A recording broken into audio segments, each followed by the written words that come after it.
Dernière partie de la vidéo de la perche de téléski. Euh, donc il nous reste à écrire simplement que la somme des torseurs extérieurs A1 est égale au torseur nul et à projeter ces équations suivant l'axe X et Y et Z.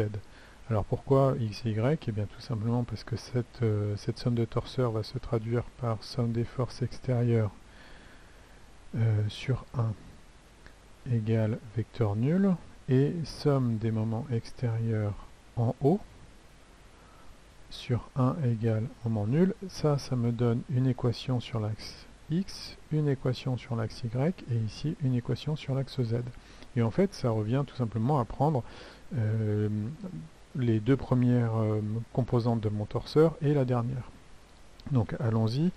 On avait ici pour somme des forces en X, somme des forces extérieures scalaire X égale 0, et bien je vais avoir XA 0,1 plus XB 0,1 plus F cos bêta égale 0.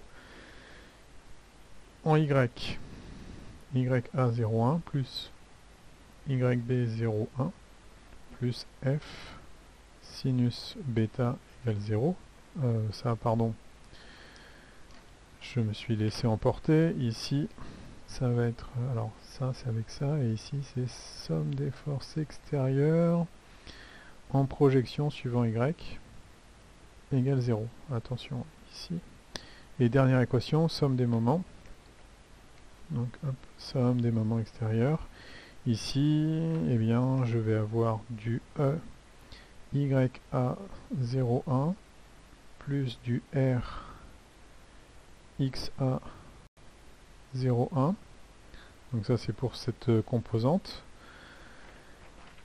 Ensuite je vais avoir plus E YB 0,1 moins R XB 0,1 et enfin les termes qui sont là, GF sinus bêta plus HF cos bêta et tout ça c'est égal à 0. Alors, en gardant présent à l'esprit que je vais avoir XB 0,1 égale F YB 0,1 et que XA 0,1 égale moins F YA 0,1. Donc je vous rappelle ce que j'avais mis ici et là. Et d'ores et déjà, eh bien, en fait, on va pouvoir se servir de ces deux équations pour les réinjecter ici et là, et obtenir un certain nombre de choses. Alors, même chose ici. Hein. Et l'idée étant de ne plus avoir que des équations en fonction de f, pour pouvoir en fait avoir une relation géométrique. Donc si je prends ces équations 1, 2 et 3, eh bien je peux commencer par les réécrire. Et ici je vais avoir du moins f YA 0,1 plus f YB 0,1 égale moins f cos bêta. Et ici je vais avoir YA 0,1 plus YB 0,1 égale moins f sinus bêta.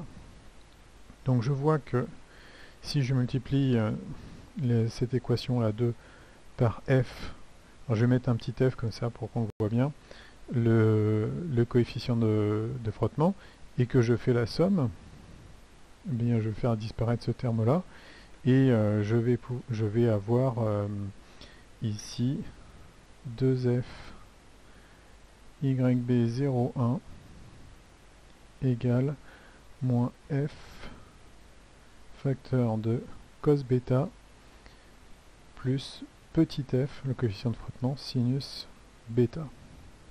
Donc ça me donne une équation où je vais avoir YB qui est fonction de f. Je peux faire de même pour cette équation, c'est-à-dire que je vais maintenant, je vais prendre cette deuxième équation et je vais la multiplier par moins f pour faire disparaître ce terme-là. Et je vais me retrouver avec du moins f ya01 plus f yb01 égale moins f cos bêta. Alors ça c'est toujours le coefficient de frottement. Ici, je vais avoir... Donc je multiplie par moins f, le coefficient de frottement. Donc moins f ya01 moins petit f yb01 égale, cette fois-ci, grand F, petit f, sinus bêta. Donc quand je fais la somme, je me retrouve à avoir 2f ya01, ici ça fait 0, égale moins grand F, facteur de cos bêta, moins petit f, sinus bêta. Donc là j'ai exploité ces deux équations et il ne me reste plus qu'à réinjecter ces équations dans là où j'en ai besoin, c'est-à-dire dans l'équation de moment. Donc pour faire disparaître alors ici, je remplace xa par la valeur qui est ici. Et donc j'obtiens une valeur en YK que je peux factoriser, YK que je peux remplacer par la valeur que j'ai trouvée là. Je fais de même pour les valeurs en YB et en XB, avec les valeurs que je viens de trouver ici. Et j'ai une équation des moments qui ne dépend plus que de f. Donc à partir de là, en fait, je peux faire triturer les calculs. Je vous laisse les faire, si vous avez du mal, vous me demanderez. Et vous devez trouver une valeur minimale de H0 qui est égale à E sur F, le coefficient de frottement, moins R F plus G tangente bêta. Alors comment on peut interpréter ce résultat d'un point de vue plus graphique?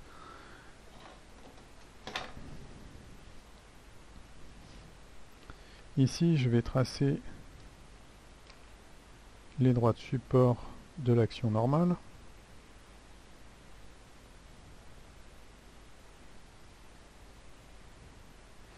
Et on a dit qu'en B, on avait une direction de frottement qui était comme ceci.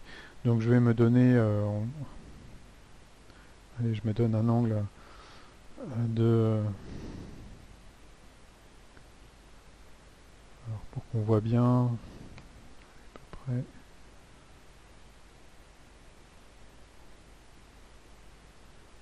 Allez, je vais me donner 5 degrés.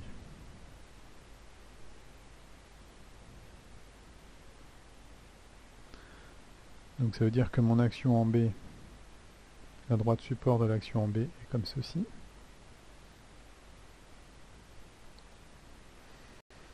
Je vais changer de couleur. L'action en A, elle est dirigée comme ceci.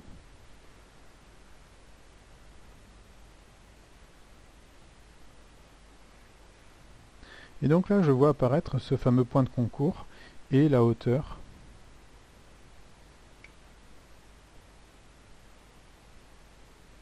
H0 dont j'ai besoin.